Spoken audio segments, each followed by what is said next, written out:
আসসালামু আলাইকুম সবাইকে। সবাই কেমন আছেন? আলহামদুলিল্লাহ, আমিও ভালো আছি আপনাদের দোয়ায়। আজকে সকাল থেকে তার উপরে পড়াশোনার চাপ যেতেছে। সরি, আজকে সকাল থেকে না, কালকে রাতে তাকে আমি 2টা পর্যন্ত বসায় রাখছিলাম। আর আজকে সকাল 8টা-9টার দিকে উঠে আবার বসাই দিছি, কিন্তু বসাইলে কি হয়েছে, তার কোনো মনোযোগ নাই পড়াশোনার প্রতি। সে কোনো না কোনো বাহানা দিয়ে আমার সাথে কথা বলতেছে, সে কোনো না কোনো বাহানা দিয়ে একবার ওয়াশরুমে যাইতেছে, একবার তার ক্ষুধা লাগতেছে, একবার এই বাহানা ওই বাহানা। তার নাটক দেখতে দেখতে মানে আমার সকালবেলা শেষ। আর এদিকে আমি কালকে রাতে চনা বুট ভিজিয়েছিলাম, ওগুলো আবার ছুলে রাখছি। আর ওই দিন যে একটা বাটা মাছ আনছিল, ওই বাটা মাছের মাথাটা রয়ে গেছে। তো আমার হাজব্যান্ড আবার আমাকে রিকোয়েস্ট করছে যে চনার ডাল দিয়ে বাটা মাছের মাথা রান্না করতে। তো 2-3 দিন আগে থেকেই বলছিল। তো কালকে তার কথা মতো এগুলো ভিজিয়ে রাখছিলাম, আজকে রান্না করবো তাই। আর ছেলে তো পড়তে বসে না, কারেন্ট চলে গেছে, সেও ছেলে তারা আবার বাজারে পাঠাইছি, বলছি বাজার করে নিয়ে আসো। তো সে বাজারে গেছে ঠিক, কিন্তু তার মনের মতো করে সে বাজার নিয়ে আসছে। এক আটি শাপলা আনছে, তারপরে পাট শাক নিয়ে আসছে, আর একটা চাল কুমড়া নিয়ে আসছে।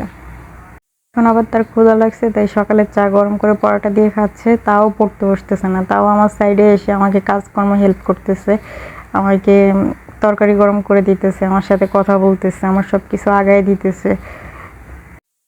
এগুলো সব আমাকে পাম্পট্টি মারতেছে শুধুমাত্র একটা কাজের জন্য, সেটা হচ্ছে যে আমি যাতে তার উপরে কোনো রকমের প্রেশার ক্রিয়েট না করি, আমার মাইন্ড মুড যাতে ফ্রেশ থাকে।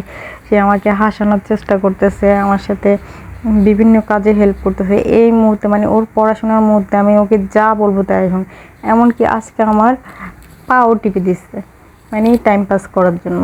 মানে পড়াশোনার এত বোঝা মনে করে সে, মানে পড়াশোনা করতেই চায় না। তো বাজার থেকে সে শাপলা নিয়ে আসছে, জিজ্ঞেস করলাম চিংড়ি মাছ আনো নাই, বলে যে নাই। তারপরে বললাম তাহলে কি দিয়ে রান্না করবো, বলে যে ডিম দিয়ে ভাজি করেন। তো সে যেভাবে বলছে ঠিক ওইভাবে ডিম দিয়ে ভাজি করতেছে। আবার সে বলতেছে আমাকে ফ্রাই প্যান ইউজ করার জন্য। আমাকে সব কিছু শিখিয়ে দিচ্ছে, নতুন সব কিছুতে আমাকে আপডেট করতেছে। আমার নন স্টিকের পাতিলারি এত বেশি ভালো লাগে না। নিয়ে এখানে বড় একটা প্লেটের মতো, তো থালার মধ্যে তেল দিলে তেল এদিক সেদিক চলে যাবে, মানে কন্ট্রোল করতে পারি না আমি। তো তার সাথে এসব নিয়ে ডিসকাস হইতেছে। আর আমার কেমন জানি মনে হয় নন স্টিকের কড়াইতে বেশি তেল লাগে, কিন্তু এটা আমার ধারণাও হইতে পারে। কিন্তু তেলগুলো কড়াইতে নেয় না, কিন্তু সব খাবারে নিয়ে নেয়। আর আমার কাছে এত বেশি মানে মনে হয় না যে এত বেশি টেস্ট হয়, কারণ আমি দস্তার কড়াইতে বা সিলভারের কড়াইতে রান্না করি যেভাবে, ওইভাবে আমার কাছে মানে ওই মুডটা পাই না, কেমন যেন লাগে, একটু আনইজি আনইজি লাগে।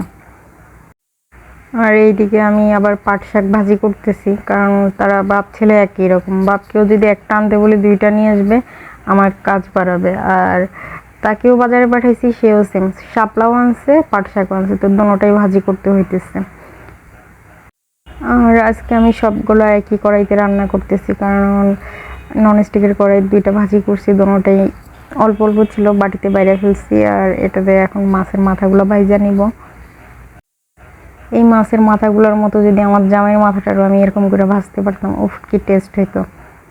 কিন্তু আফসোস, সে উল্টা আমার মাথা ভাইজা খেয়ে ফেলে, কিন্তু কিচ্ছু করার নেই।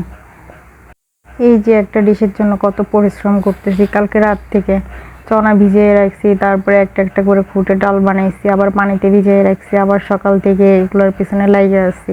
ছেলেকে বাজারে পাঠিয়েছি, বলছি চাল কুমড়া নিয়ে আসতে শুধুমাত্র এই তরকারিটার জন্য। তারপরও আমাকে বলবে আমি তার মতো করে কোনো কাজ করি না, তার কোনো কিছু কি বলে, তার কোনো ইচ্ছা চলে না, সব ইচ্ছা নাকি আমারই চলে। তো এগুলো কার ইচ্ছা হইতেছে? আমার গোষ্ঠী গিয়াতে আমার পরিচিত জন বাহার কাউকে পাইলে শুধু আমার নামে কমপ্লেন আর কমপ্লেন। আমি নাকি পায়ের পর পা তুলে খাই, সকালে নাস্তা বানাই না, কোনো কাজকর্ম করি না, অনেক লেজি। তাহলে এই কাজগুলো কারা করে আপনারা বলেন?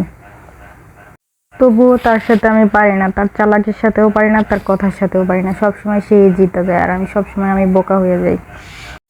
অতিরিক্ত ঠান্ডা মাথায় চালাক যাকে বলে।